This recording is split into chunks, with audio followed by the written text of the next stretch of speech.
Esta é a história de dois cientistas. Um russo, outro americano, que trabalharam nos dois lados da cortina de ferro. Ambos os homens ultrapassaram os limites da ciência médica na sua busca pelo conhecimento. Eles foram impulsionados pela mesma ambição: o transplante de cabeças humanas do corpo de uma pessoa para outro. As suas experiências cirúrgicas iriam espantar o mundo.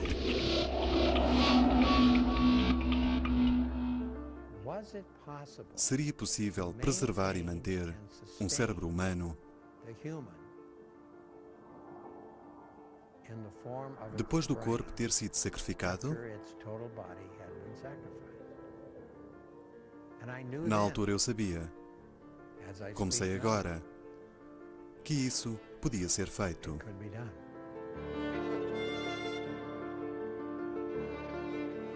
As suas convicções esbarravam com tudo aquilo que acreditamos ser.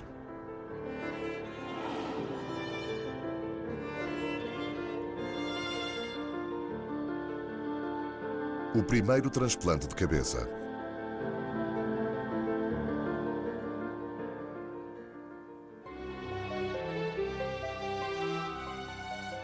A América nos anos 50 era um país cheio de otimismo. O futuro parecia brilhante e cheio de inovações. Ciência e tecnologia eram palavras-chave desta época pós-guerra. O homem tinha dividido o átomo e estava prestes a conquistar o espaço.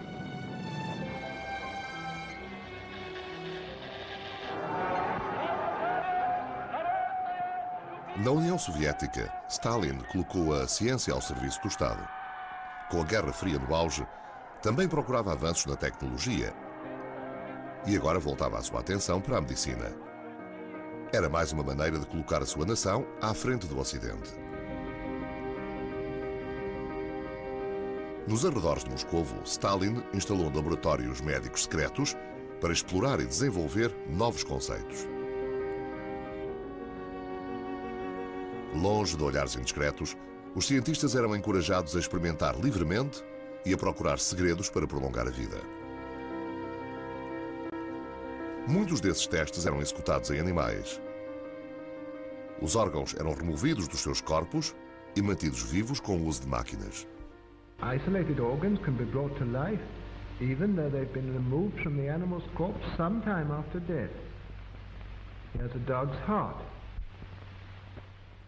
Os cães eram mortos e depois ressuscitados.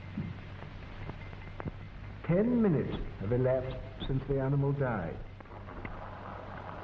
The blood removed from the animal is pumped back into its vessels by the autoinjector. The respiration is gradually restored.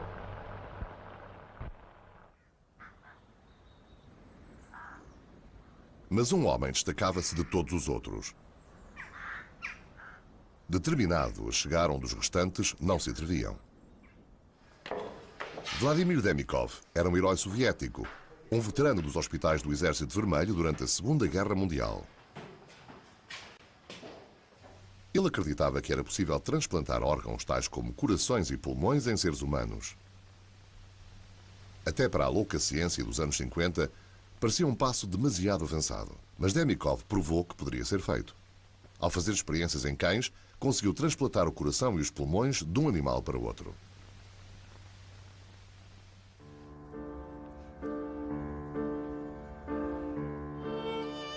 As suas experiências abriram caminho para o futuro sucesso médico em seres humanos. Mas o seu trabalho nunca recebeu o reconhecimento que merecia.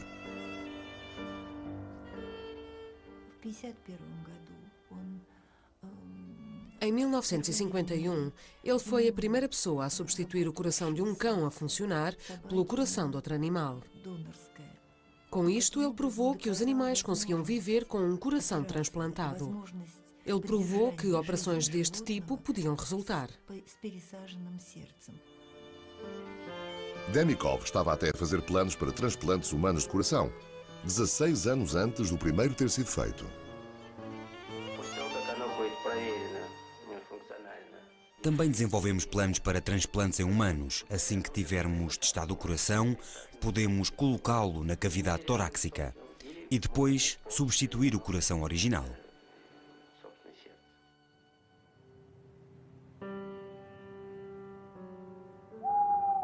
Era durante a noite que Demikov gostava de trabalhar sem ser perturbado. As luzes estavam normalmente acesas até muito tarde no seu laboratório nos arredores de Moscovo. Uma noite, em fevereiro de 1954, Demikov levou a cabo uma experiência que iria espantar o mundo. Utilizou 2 cães, um adulto e um cachorrinho. Ele e a sua equipa de cirurgiões operaram-nos durante a noite. Na manhã seguinte, Demikov revelou o seu feito. Era uma criatura saída da ficção científica.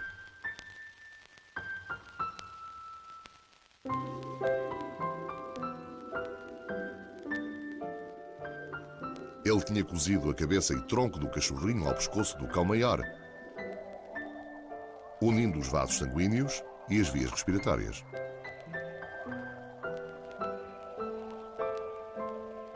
A propaganda soviética fez alarde da sua conquista. O cão foi exibido a um mundo espantado. Na América, chamou a atenção de um jovem cientista ambicioso, Robert White. O seu trabalho tinha causado um grande impacto em todo o mundo, porque ele exibiu um animal com o corpo de um cachorrinho cozido ao pescoço de um grande mastim.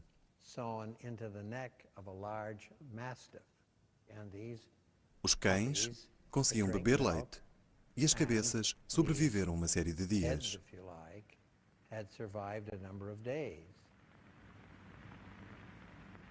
Demikov acreditava que a sua experiência era uma importante conquista médica. Ele fê-lo principalmente para provar que era possível transplantar qualquer órgão, até a cabeça e o cérebro.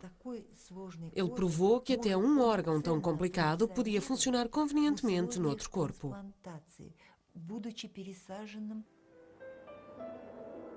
A opinião do Ocidente estava dividida. Para muitos era um espetáculo bizarro. Para outros, um importante avanço cirúrgico. Foi um sobressalto para o mundo científico, porque não havia ninguém nos Estados Unidos que tivesse conseguido o que o professor Demikov tinha feito.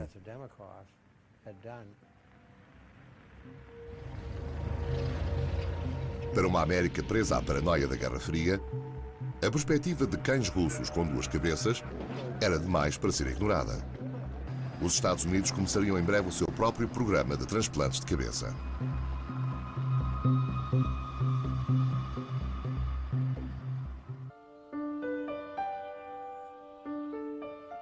Quando o cientista soviético Vladimir Demikov revelou ao mundo o seu cão com 2 cabeças, parecia ainda mais evidente a superioridade da tecnologia soviética. A corrida às armas estava no auge, e pouco depois os russos seriam os primeiros a colocar um homem no espaço. Penso que neste país, na época, tínhamos medo deles, e acho que eles chegaram tão longe tão rapidamente, principalmente em termos da bomba de hidrogênio, que nós nos interrogávamos se não haveria algum exagero acerca da medicina russa. Havia sempre aquele sentimento de que os russos eram tão espertos, e isto e aquilo, e que algures, por trás dos Urais, devia haver uma série de centros de pesquisa que tinham curado o cancro e encontrado maneiras de substituir o sangue com soluções artificiais ou alguma coisa do género. Portanto, Sempre houve aquela inveja amarga. Robert White nasceu em Minnesota em 1926. Tal como Demikov, White também era veterano da Segunda Guerra Mundial. Servira no Pacífico, onde tratava as tripulações aéreas feridas, e as suas experiências mudaram-lhe a vida. Ver a guerra na sua pior forma e pessoas que a maioria não vê, alguns paraplégicos e tetraplégicos, e não apenas um ou dois, mas muitos nessas condições. Penso que quando era jovem, isso lhe deu a iniciativa para descobrir uma maneira de ajudar essas pessoas a viverem uma vida produtiva. Depois da guerra, White frequentou a Faculdade de Medicina de Harvard. Brilhante e ambicioso, estudou para ser neurocirurgião. Em 1960, o governo dos Estados Unidos, desejoso de se colocar à frente dos russos em todos os aspectos da ciência médica, ajudou White a criar um laboratório especializado no Hospital de Cleveland, no Ohio.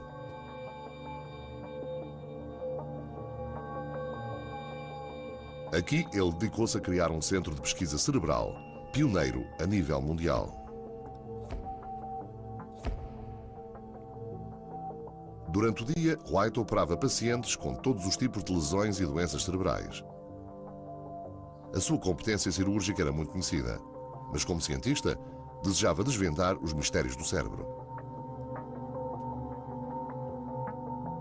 A sua ambição era ser a primeira pessoa no mundo a isolar o cérebro, a retirá-lo do crânio para o estudar e mantê-lo vivo durante todo o processo. Eu acreditava que podia isolar o cérebro. Muitas pessoas o tentavam, mas ninguém conseguia. Quase desde o dia em que aqui cheguei, começámos a trabalhar no laboratório. Começámos por colocar em ação o conceito que eu tinha, de que conseguiríamos remover o órgão totalmente de um macaco. Certamente que White não podia efetuar as suas experiências em cérebros de seres humanos vivos, mas era prática normal da medicina usar animais em pesquisas para conhecimento científico.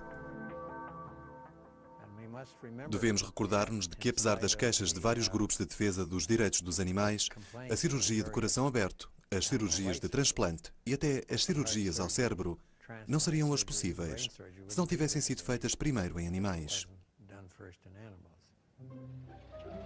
Na época, havia menos controvérsia acerca das experiências com animais, especialmente quando se tratava dos grandes desafios científicos da altura. Tanto a América como a União Soviética tinham enviado macacos e cães para o espaço.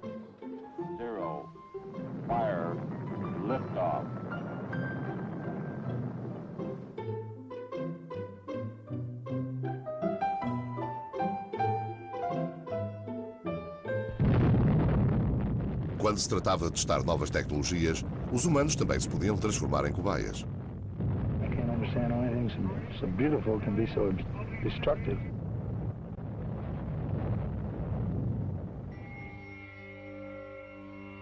No seu laboratório, White utilizava primatas para o ajudarem a aprender mais coisas acerca do cérebro.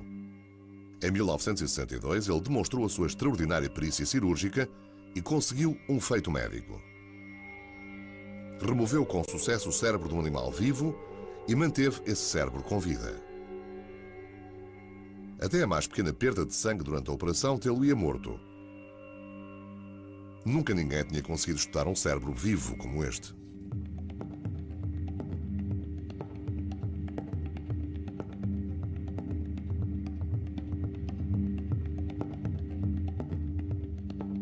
No ano seguinte, White foi ainda mais longe. Ele removeu o cérebro de um macaco e manteve-o vivo artificialmente durante várias horas. White estava confiante de que os conhecimentos que podia retirar desta operação iriam beneficiar cientistas e cirurgiões em todo o mundo. Mas as máquinas não conseguiam manter um cérebro vivo o tempo suficiente para um estudo detalhado. White estava determinado a ir mais além e a encontrar uma maneira de manter cérebros isolados vivos durante mais tempo. Em 1964, surgiu com um plano audacioso para transplantar o cérebro de um animal para o corpo de outro animal e estudá-lo a partir daí. Removeu o cérebro do crânio de um cão e transportou-o vivo para o corpo de outro cão. O cérebro do segundo cão foi deixado intacto.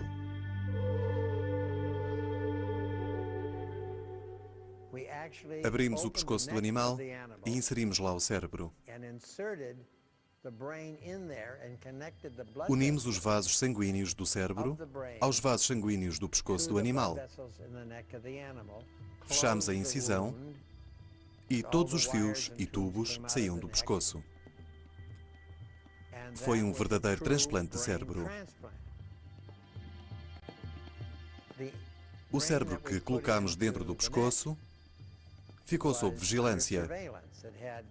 Com os fios e tubos, podíamos medir pela primeira vez a sua atividade elétrica, o fluxo sanguíneo, o metabolismo, e podemos fazê-lo durante muitas horas e até dias. A operação do White foi um sucesso, mas agora ele enfrentava um novo desafio. As pessoas diziam: "Que maravilha, parabéns, fantástico.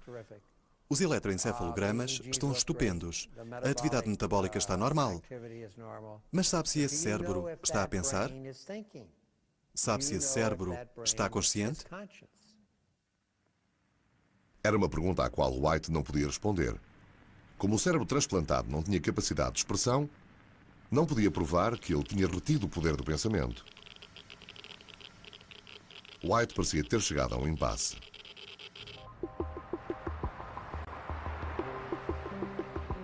Mas o seu trabalho não tinha passado despercebido do outro lado da cortina de ferro. Os cientistas soviéticos continuavam profundamente interessados na pesquisa cerebral.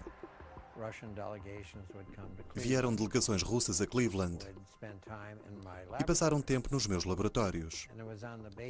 Foi com base nas visitas e amizades que criei com eles na altura que tive a oportunidade de viajar à União Soviética e visitar esses homens nos seus laboratórios e salas de operações. E voltei com grande respeito pelas suas conquistas e as suas capacidades, tanto como investigadores, como médicos.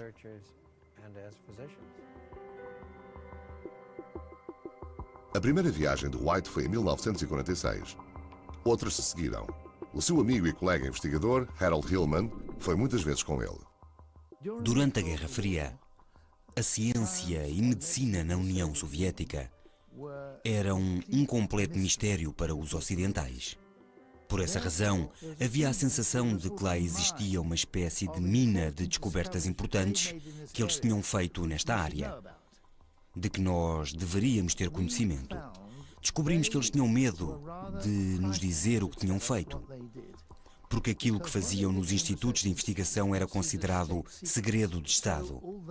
Portanto, apesar de termos excelentes jantares com eles, costumavam encher-nos de vodka e mulheres bonitas. Nunca nos disseram o que estavam a fazer.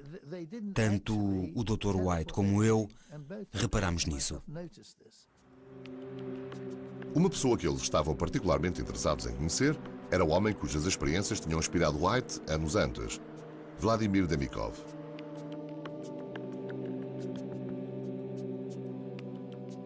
Desde a sua experiência do cão com duas cabeças, Demikov tinha continuado a fazer transplantes com sucesso de mais órgãos de um cão para o outro. Tinha desenvolvido novas técnicas cirúrgicas para o transplante cardíaco.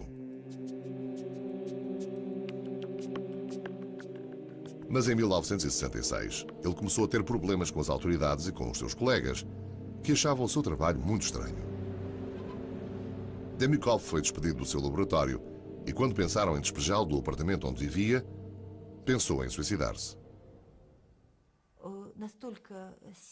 Foi muito duro para ele. Estava a ficar desesperado, tanto em casa como no trabalho. Não conseguia arranjar casa para a família e ganhava pouco dinheiro.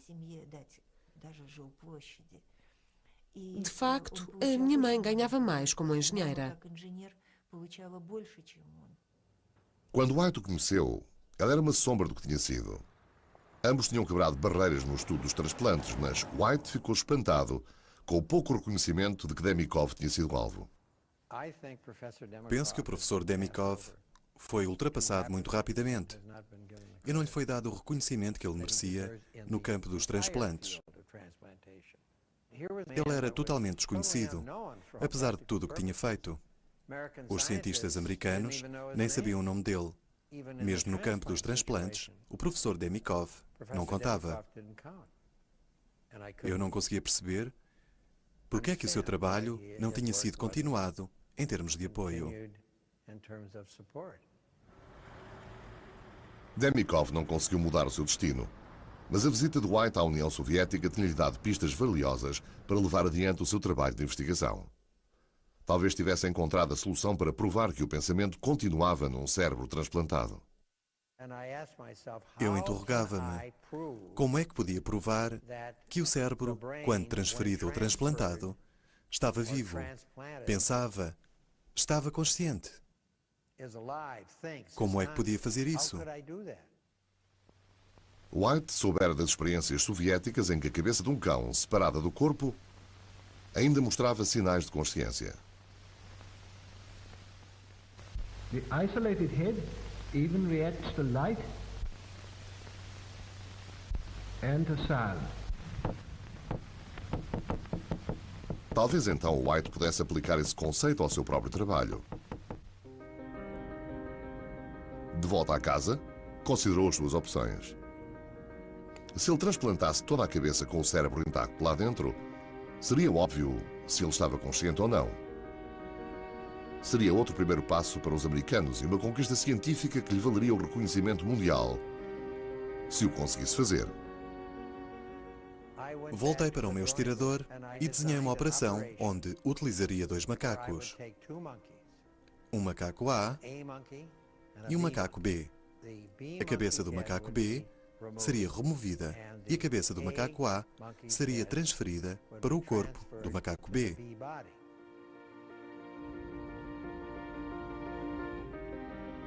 White demorou 3 anos a planear a sua operação. Iria transpor novos terrenos e sabia que, para muitos, a cirurgia seria considerada moralmente ofensiva.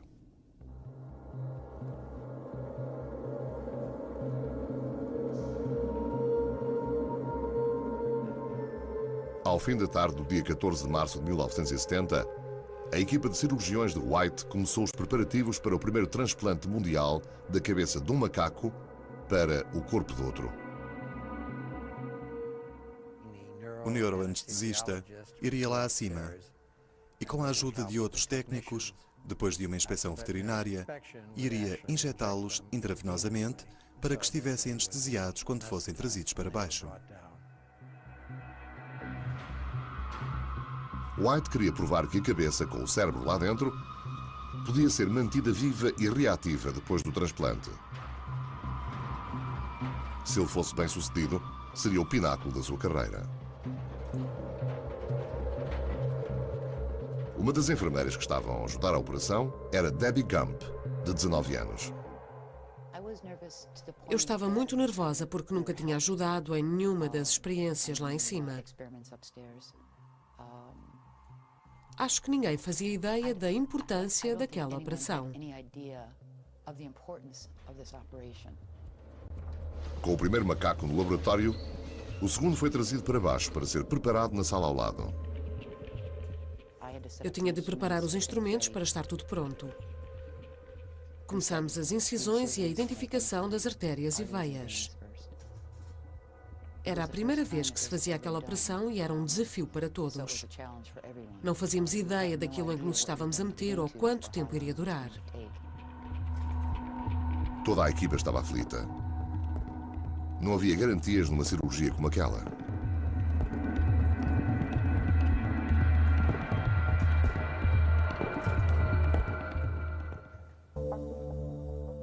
Em 1970, Robert White tentou transplantar a cabeça de um macaco para o corpo do outro.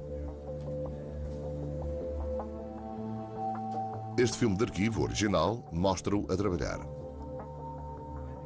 Os dois macacos foram preparados em salas contíguas pela equipa de cirurgiões de White. Ambas as cabeças tinham de ser separadas dos corpos, preparados para o transplante. Era um trabalho delicado. O que era necessário não era apenas fazer uma incisão à volta do pescoço, mas dissecar lenta e cuidadosamente através dos músculos até aos vasos sanguíneos. Sempre que uma veia ou artéria era isolada, tínhamos que colocar um fio em torno dela. Não podíamos cortar nenhuma até todas estarem prontas. Tinham que cortar através dos pescoços até à última ligação entre as cabeças, as espinais medulas e os vasos sanguíneos vitais. Depois de horas de cortes, estava na hora do transplante da cabeça. O outro animal foi trazido na sua mesa.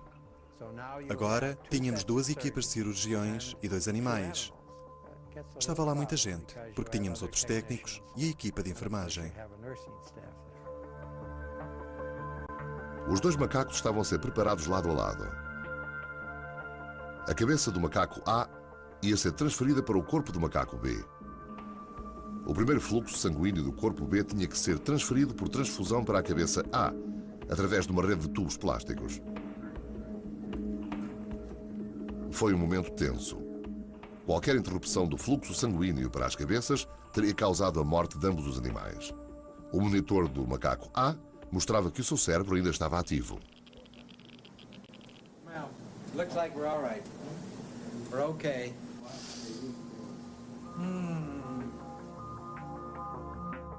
Quando o fluxo sanguíneo foi estabilizado, o corpo A foi retirado.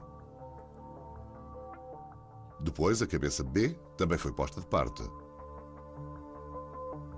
O último passo crítico da operação foi juntar a cabeça A ao corpo B e unir o sistema circulatório, artéria com artéria e veia com veia.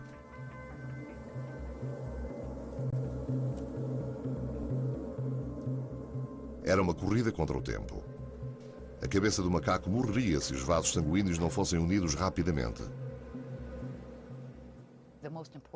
A coisa mais importante era refazer a circulação antes do macaco morrer.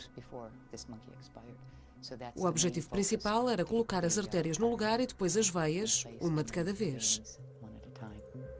Os vasos sanguíneos foram ligados, mas a espinal medula foi deixada de fora. É impossível refazer uma teia de nervos depois de estarem partidos. Começámos então a fechar os músculos e tecidos do pescoço. E lentamente, o animal parecia ter apenas uma incisão circular. Tínhamos de esperar que o efeito da anestesia passasse. Well, I think we'll hang in for about another 16 minutes. Foi uma espera ansiosa. O procedimento cirúrgico estava terminado, mas ninguém sabia se a cabeça recuperaria a consciência ou não.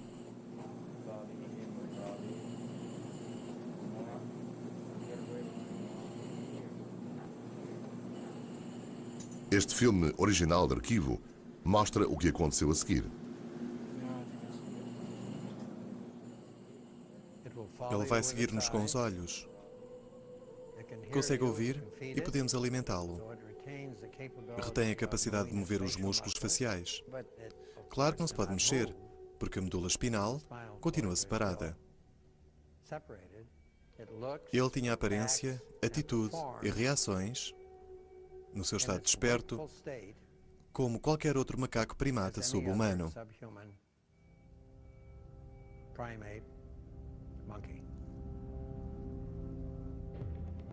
Podem imaginar o entusiasmo, a excitação, a festa e os gritos quando, pela primeira vez, na história da ciência médica,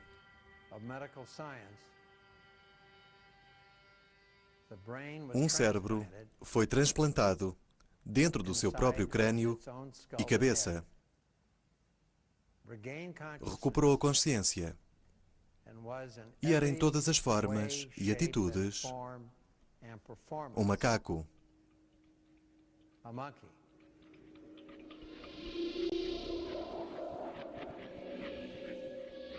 White tinha conseguido, mas agora pensava numa coisa ainda maior.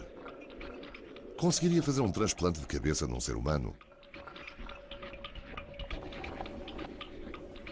O primeiro transplante de um coração humano tinha sido conseguido 3 anos antes. White acreditava que tinha sido apenas o início. Haveria uma forma de cirurgia que poderia salvar a vida a um homem, que poderia salvar o cérebro? Tal como substituímos o coração, um pulmão ou um rim, para salvar a vida e o cérebro do paciente. Neste caso, substituímos o corpo todo.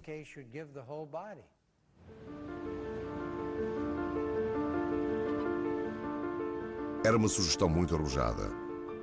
Operações para transplantar a cabeça de um ser humano para o corpo de outra pessoa.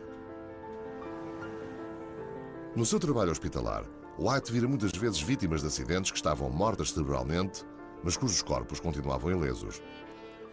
Será que ele poderia usar esses corpos para dar uma nova vida a cabeças presas a corpos que estavam a morrer?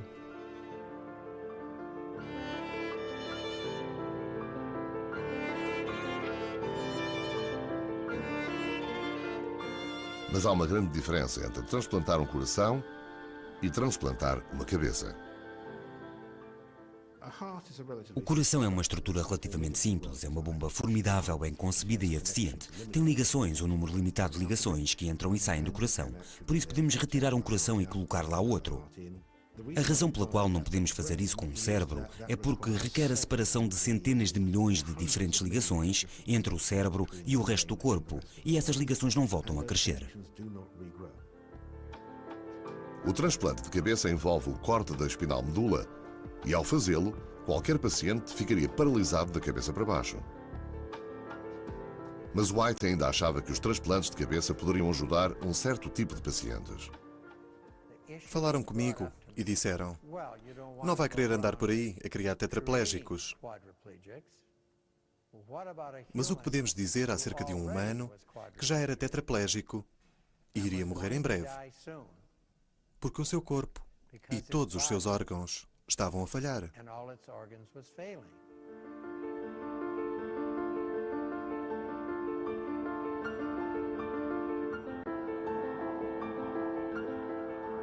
Mas ainda haveria objeções maiores à proposta de White.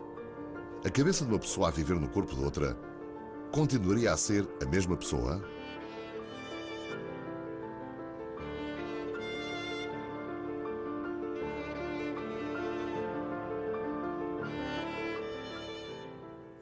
Quem somos? O que somos? Onde está a nossa alma ou espírito? Será que foi com o corpo que está a ser sepultado? Acho que não. Não está com esse corpo morto. Não está na pele do pescoço. Está dentro do crânio. Sejamos práticos e pragmáticos acerca disso. Está nos tecidos do nosso cérebro. O lado físico é o menos importante do espírito humano.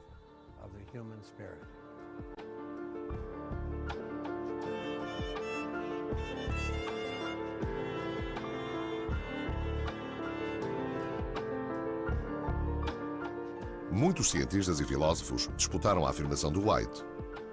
Para o neurocientista Stephen Rose, o cérebro e o corpo humano estão inextricavelmente ligados.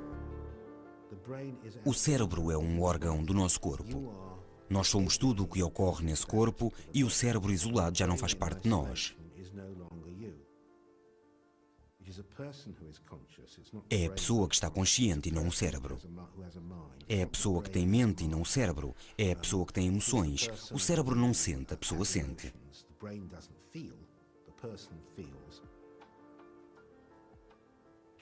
Transplantar o cérebro X para o corpo Y não faz sentido, porque todo o desenvolvimento histórico do cérebro X aconteceu numa pessoa em particular. As células desenvolveram-se de uma determinada forma e não sabemos se essas células seriam capazes de responder de uma forma que fizesse sentido nesse novo contexto. Portanto, os transplantes de cabeças humanas nunca resultariam. É o que diz a ciência ortodoxa.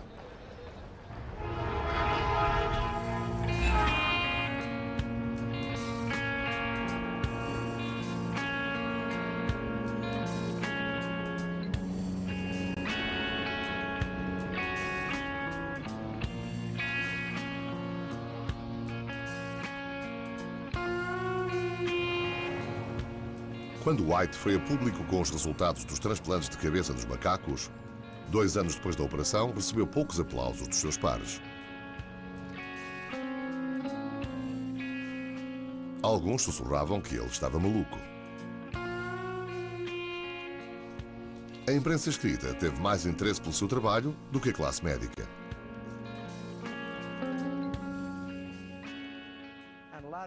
Suponho que muitas pessoas distorceram as razões pelas quais eu estava a fazer as experiências e consideravam-me um Frankenstein,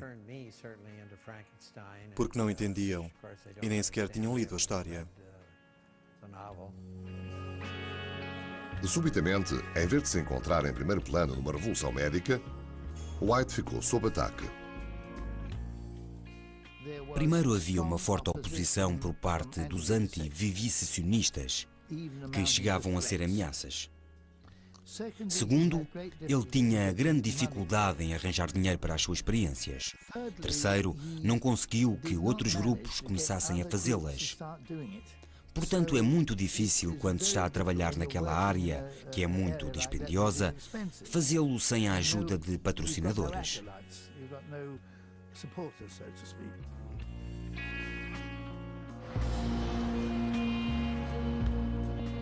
O mundo estava a mudar e o clima virou-se contra White e o seu trabalho.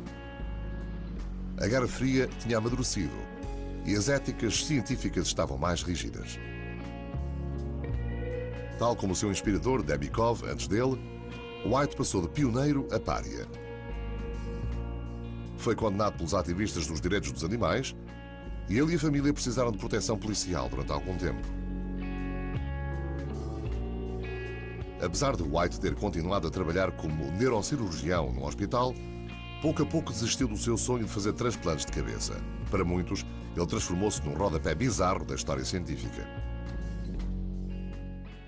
Toda a história da ciência, incluindo a ciência cerebral, está repleta daquilo a que por vezes se chamam experiências ou atividades heroicas, que acabam por ser desastrosamente mal orientadas.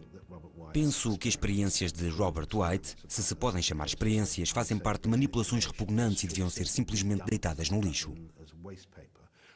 Penso que nenhum neurocientista, ou cirurgião, ou psiquiatra, ou psicólogo as levaria a sério hoje em dia.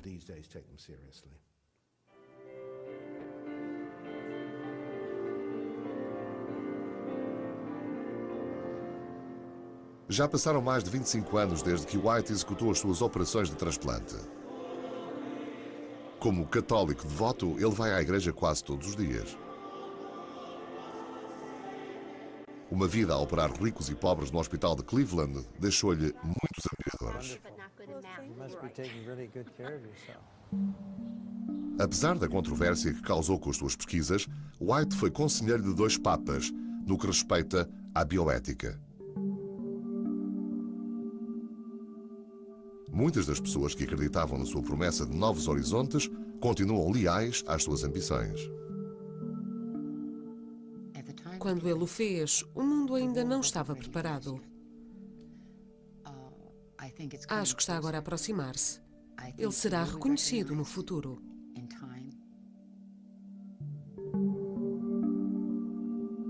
Robert White ainda acredita no potencial do transplante de cabeças em humanos. Após mais um quarto de século, parece que a ciência está prestes a provar que ele tinha razão.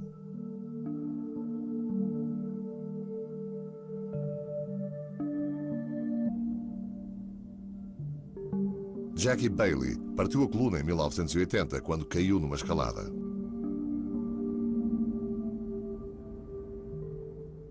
Aos 17 anos disseram-me que viveria provavelmente mais 25 anos devido à minha lesão.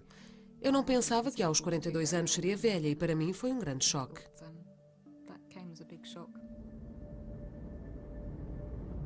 Jackie é o tipo de pessoa que o Dr. Robert White poderia ter esperanças de manter viva durante mais tempo, com os seus propostos transplantes de cabeça.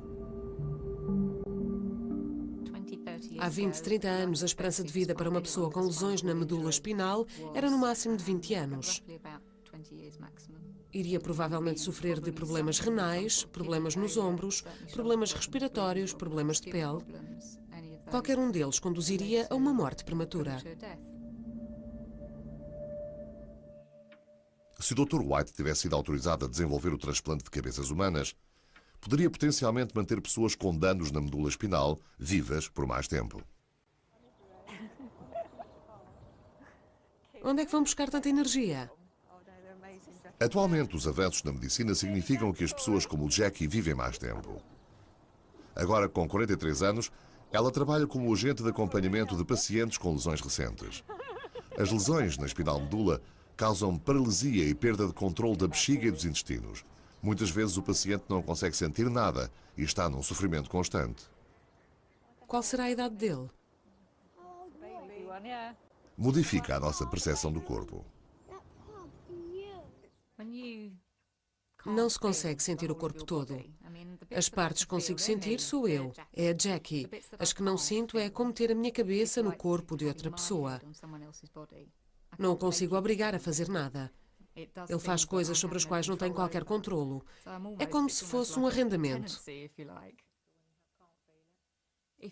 Se perdemos tudo e a única coisa que nos resta é a cabeça a funcionar, então nós somos os nossos pensamentos e está tudo dentro da cabeça. Temos as nossas recordações anteriores à lesão, gostamos das mesmas coisas, choramos pelas mesmas coisas, rimos das mesmas coisas. Só o nosso corpo é que não funciona. Então, talvez ter a nossa cabeça transplantada para um corpo são não seja uma coisa assim tão bizarra. Estamos tão habituados a transplantar partes de um ser humano para outro.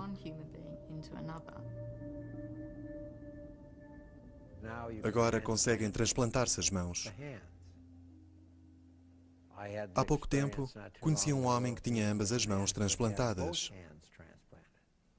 E elas estavam a funcionar espantosamente bem. Foi fascinante para mim apertar a mão a um homem que não tinha mãos, mas que agora tem. Agora estão a tentar fazer transplantes faciais.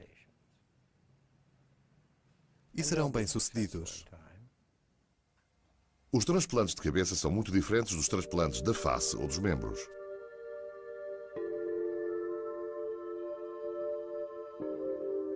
Mas algo pode estar prestes a mudar, o que poderá fazer com que a ideia pareça menos radical. Os cientistas descobriram uma célula nervosa que se consegue regenerar. Estava em frente dos nossos narizes, na parte do sistema nervoso central responsável pelo olfato. Se essas células forem retiradas do nariz e injetadas na parte danificada da espinal medula, espera-se que possam reparar as conexões nervosas vitais. Durante muitos anos, o estudo da zona do sistema nervoso central, responsável pelo olfato, foi muito interessante, mas pouco aprofundado pelas neurociências, que é o estudo de como o sistema nervoso funciona. Só recentemente é que as pessoas somaram 2 mais 2 e perceberam que a grande capacidade reparadora que normalmente ocorre nessa parte do sistema nervoso responsável pelo olfato pode ser aproveitada para tentar fazer com que outras partes do sistema nervoso, principalmente a medula espinal, se regenerem melhor do que normalmente acontece. Testes de laboratório acerca destas técnicas são encorajadores, mas os cientistas que executam esta pesquisa permanecem cautelosos acerca da eficácia do tratamento para pessoas com lesões da espinal medula. Não é para já, faltam ainda muitos anos. Em cada progresso não vai ser a solução, não vai ser a cura. Eles não vão de repente dar-nos uma injeção que faz desaparecer a lesão na medula espinal e vamos para casa. Mas pode ajudar a melhorar aquilo que temos. As hipóteses de reparar tudo o que está danificado são muito poucas. Não vejo isso a acontecer, por enquanto. Quem sabe o que irá acontecer daqui para a frente, mas durante os 25 anos em que tenho estado na cadeira de rodas, houve sempre alguma coisa prestes a acontecer, mas até agora nada aconteceu. Se um dia for possível reparar medulas que tenham sido divididas, então o transplante de cabeça podia ser usado para manter alguém vivo. Talvez nessa altura as experiências de White e Denikov não sejam encaradas como ciência bizarra e sim como investigação pioneira.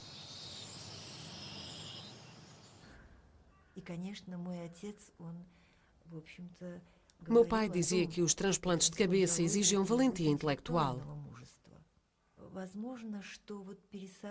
É possível que esses transplantes que foram desenvolvidos no século XX apresentem um desafio para os médicos do século XXI.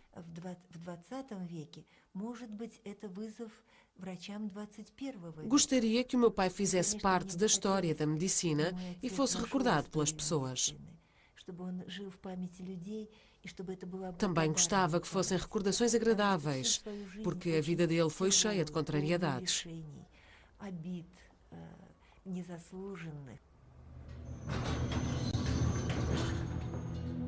Robert White também quer ser recordado. Ele é cauteloso acerca das perspectivas para a recuperação da espinal medula. Sabe quão difícil é fazer com que os nervos se regenerem. Mas se alguma vez resultar, talvez o seu laboratório possa ser encarado como o local de nascimento de uma nova era nas soluções cirúrgicas. White é perentório acerca do trabalho feito no seu laboratório não ter sido em vão. Quase consigo ouvir as vozes. Esta sala estava cheia de gente. E nesta mesa, a cabeça transplantada do macaco demonstrou ter recuperado a consciência. White está convencido do seu lugar na história da medicina. Apenas o tempo provará se ele estava certo. Penso que gostaria de o ver preservado e à disposição de estudantes e até profissionais, para ficarem a olhar para ele como eu e perceberem, como já aconteceu com muitos, o que foi aqui feito. Talvez um dia o trabalho do Dr. White seja visto como mais que uma nota de rodapé bizarra na história da medicina. Talvez um dia as cabeças das pessoas possam sobreviver nos corpos de outras pessoas. Mas White não verá esse dia. Ele nunca saberá o veredito final do mundo em relação à sua visão e à sua vida.